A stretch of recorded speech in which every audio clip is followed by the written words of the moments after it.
allons maintenant attaquer l'étape des services. Donc, dans Paramètres, si vous cliquez sur Services, vous allez tomber sur cette page-là. C'est vraiment le nœud de Booking. Vous allez voir, c'est là que vous allez organiser vos types de rencontres. Vous avez à la base un service qui s'appelle Consultation initiale. Vous ne pourrez pas l'enlever, vous allez pouvoir l'enlever plus tard. Seulement une fois que vous allez avoir créé votre deuxième service, vous allez pouvoir revenir puis jeter celui-là sans problème.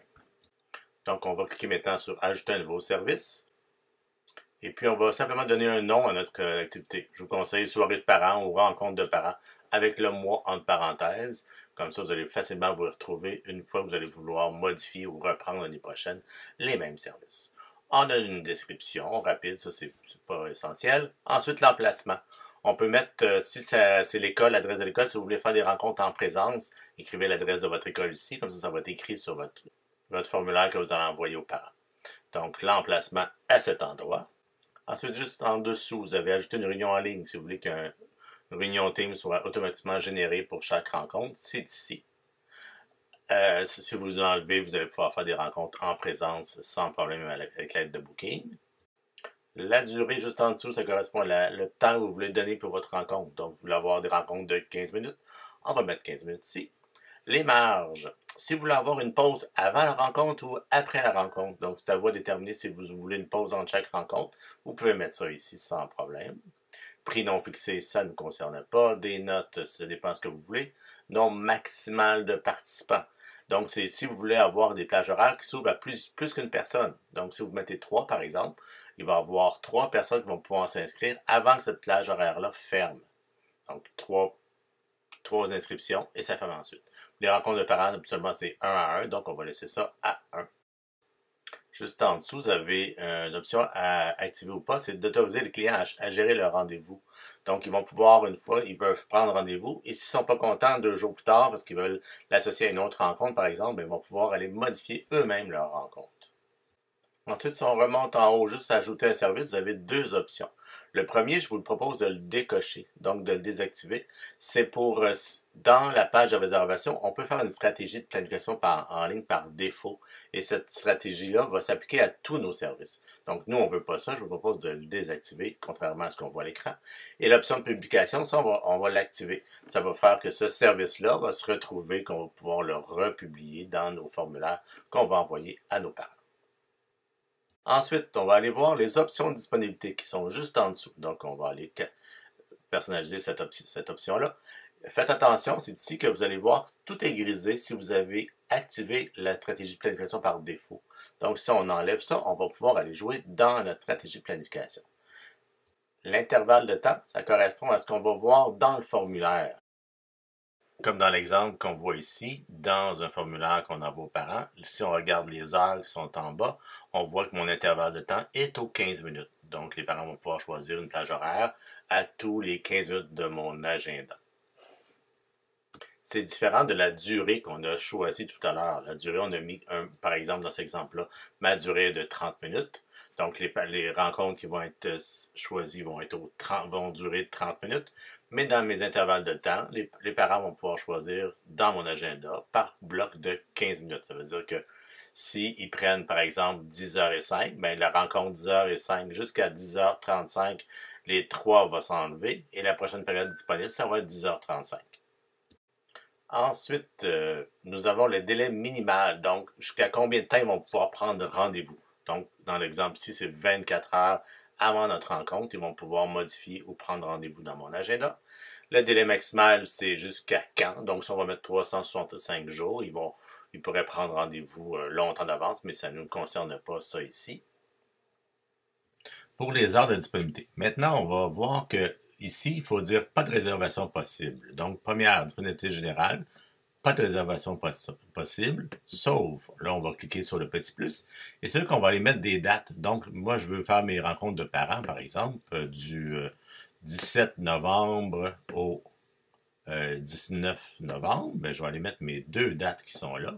Et puis là, encore là, je peux encore aller préciser, me dire, OK, je vais avoir des heures. Fait que le 17 au 19, ça, c'est pas obligatoire, ça dépend si vous en avez besoin. Donc, du 17 au 19, c'est pas un lundi, hein, le 17, c'est un mardi, mercredi, jeudi, vendredi. Donc, on va enlever lundi, mardi, Le mercredi, je peux dire, OK, mais c'est pas le matin, c'est seulement l'après-midi. Le jeudi, je vais faire ça le matin et pas l'après-midi. Et le vendredi, ben, je vais faire ça toute la journée. Donc ensuite, donc pour résumer, samedi, il n'y a pas de réservation possible, sauf dans ces dates-là, à ces heures-là. Ensuite, on va cliquer sur Affecter les membres du personnel et c'est là que vous allez dire pour ce service-là, quel employé, quel enseignant je veux qui soit disponible. Donc, c'est là qu'on va simplement cocher, par exemple, dans cet exemple-ci, Chantal et Patrick vont être associés à ce service-là et c'est eux qui vont pouvoir, qui vont être dans les choix. Ce qui est important à savoir, c'est qu'on peut mettre jusqu'à 31 personnes dans les services. Donc, on peut associer un service à 31 enseignants différents. Au-delà de là, pour changer de service, il faut faire plusieurs services. Donc, vous pourriez faire un service premier cycle, deuxième cycle, troisième cycle, pour avoir moins que de 31 personnes associées. Juste en haut, autoriser les clients à choisir le personnel spécifique pour la réservation. Très important que ce soit activé. Comme ça, le parent va pouvoir choisir le prof qui désire rencontrer. Ensuite, champ personnalisé. C'est ce qu'on va retrouver comme information sur votre formulaire que vous allez envoyer aux parents. Donc, vous pouvez, si vous le cochez en haut, vous avez des petits cercles bleus. Quand c'est coché, c'est ça retrouve dans votre questionnaire.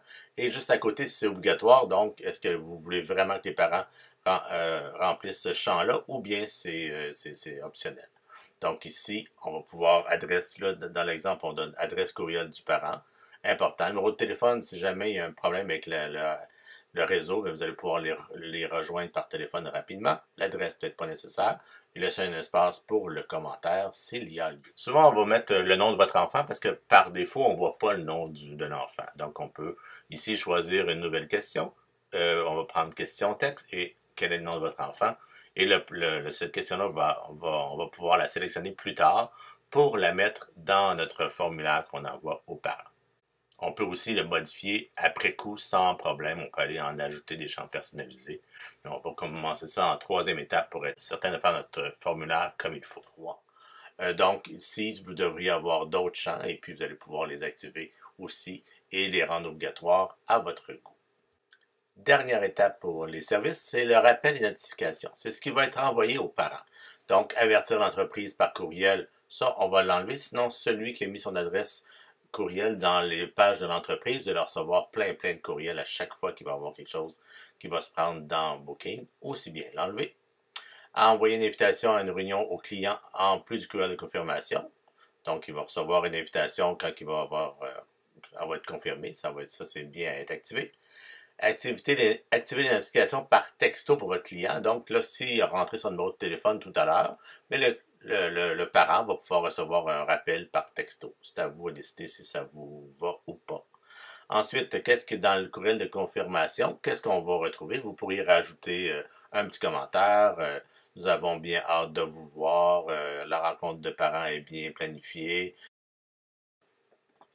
Ensuite, les rappels. Donc, on peut dire, par exemple, ben, le premier rappel, là, il est déjà paramétré il va avoir un rappel une journée avant la rencontre de parents. Et ça, on peut le modifier. On peut lui dire 2 semaines, 3 semaines, 1 heure avant, envoyer par courriel au client, aux personnes ou à tous les participants. Moi, je vous conseille de mettre juste au client, comme ça l'enseignant ne recevra pas plein de rappels.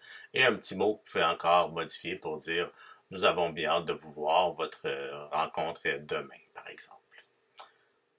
Et